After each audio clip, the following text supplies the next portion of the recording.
Tuhan sertamu dan sertamu juga.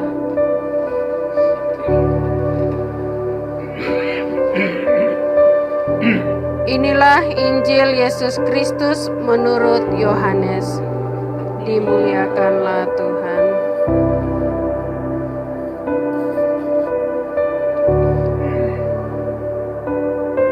Sekali peristiwa, Yesus berkata kepada orang-orang Yahudi, "Aku berkata kepadamu, sungguh, barang siapa menuruti firman-Ku, ia tidak akan mengalami maut sampai selama-lamanya." Kata orang-orang Yahudi kepada Yesus, "Sekarang kami tahu bahwa engkau kerasukan setan. Sebab Abraham telah mati dan demikian juga nabi-nabi. Namun engkau berkata, barang siapa menuruti firman-Ku, ia tidak akan mengalami maut sampai selama-lamanya. Adakah engkau lebih besar daripada bapa kita Abraham yang telah mati? Nabi-nabi pun telah mati. Dengan siapakah engkau samakan dirimu?" Jawab Yesus, "Jikalau aku memuliakan diriku sendiri, maka kemuliaanku itu sedikit pun tidak ada artinya. Bapakulah yang memuliakan aku. Tentang Dia kamu berkata, Dia adalah Allah kami. Padahal kamu tidak mengenal Dia. Sebaliknya, aku mengenal Dia. Dan jika aku berkata, aku tidak mengenal Dia, maka aku adalah pendosa sama seperti kamu.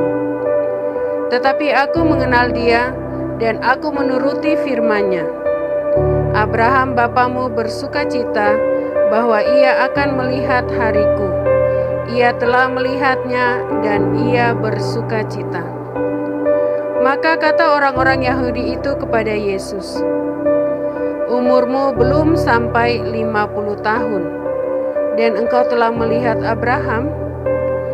Kata Yesus kepada mereka, "Aku berkata kepadamu, sesungguhnya sebelum Abraham jadi, aku ada."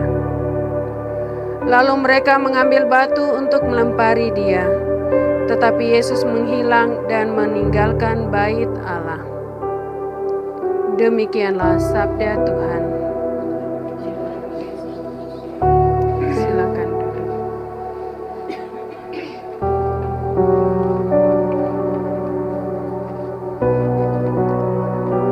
Bapak, Ibu, dan anak-anak yang terkasih di dalam Kristus, dalam Injil Yesus berkata, "Sesungguhnya barang siapa menuruti firman-Ku, ia tidak akan mengalami maut sampai selama-lamanya." Ada sebuah ilustrasi. Ada kedua teman saya, ini adalah pengagum berat penyanyi internasional.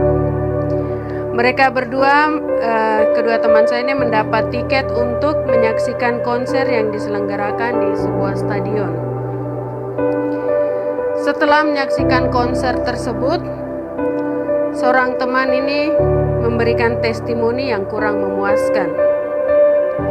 Ia mengharapkan penampilan yang lebih baik dalam hal teknis dan musik. Namun, pada saat penyelenggaraan, ternyata sound system yang bergema mengganggu keseluruhan konser dan menjadikan konser itu kacau balau. Sedangkan yang seorang lain memberikan testimoni yang baik. Ia melihat dari segi pencahayaan dan penampilan. Ia mengatakan bahwa penyanyi tersebut mampu menghipnotis penonton dan turut menyanyi dan menjadikan seluruh konser itu bergemuruh. Penilaian kedua teman ini terhadap konser itu sama dengan sebuah buku yang ditulis oleh Oscar Wilde tentang dua tahanan yang sama-sama melihat keluar jeruji. Yang satu melihat bintang dan yang satu lagi melihat lumpur. Sama-sama melihat keluar tetapi pandangan yang berbeda.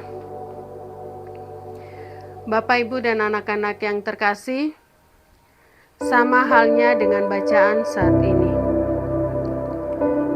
Yesus mengatakan bahwa barang siapa percaya pada firman tidak akan mengalami maut selama-lamanya. Tetapi pada kenyataannya, pada saat Yesus berbicara itu, orang-orang tidak percaya karena Abraham sudah meninggal. Para nabi pun meninggal. Nah, tentang Yesus pun mereka melihat bahwa mujizat dan ajaran-ajaran Yesus ini terkadang tidak sama dengan apa yang Yesus ucapkan. Sehingga ada yang melihat Yesus pada saat Yesus mengajar itu, ada yang melihat bahwa Yesus benar-benar adalah anak Allah. Yesus benar-benar adalah guru yang mengajarkan yang baik. Tetapi ada pun yang mengatakan bahwa Yesus kerasukan setan, karena apa yang dia katakan berbeda dengan apa yang mereka pikirkan. Bapak, Ibu, dan anak-anak yang terkasih, dalam kehidupan kita sehari-hari, tidak jarang kita mengalami konflik dengan sesama. Konflik tersebut bukan hanya karena niat buruk saja, tetapi bisa juga terjadi karena niat baik kita yang tidak dipahami oleh orang lain. Terkadang kita melakukan yang terbaik, atau kita menjelaskan apa yang menurut kita benar, namun tidak dapat dipahami oleh orang lain. Nah, kurangnya pemahaman antara kedua belah pihak akhirnya berujung kepada konflik dan penolakan.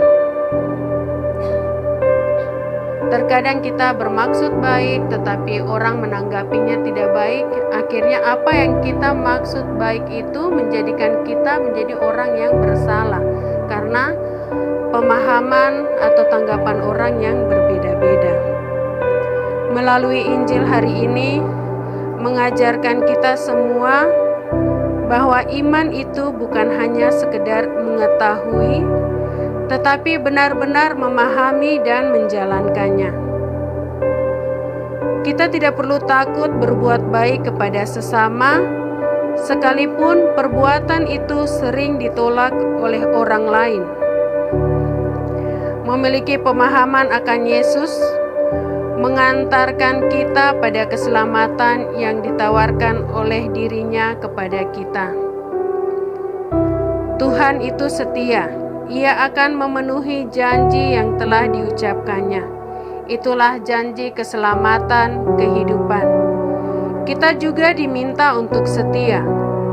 Kesetiaan itu kita ungkapkan dengan kesiapan kita untuk hidup sebagai anak Bapa di surga dan menjadi murid Yesus. Sebagai anak, kita harus taat kepada perintah-perintahnya. Dan sebagai murid Yesus, kita siap melaksanakan firman-Nya. Bila kita setia, anugerah kehidupan kekal akan menaungi kita. Semoga Tuhan membantu kita semua untuk dapat melaksanakan kesetiaan dalam menjalankan firman-Nya di dalam kehidupan kita masing-masing.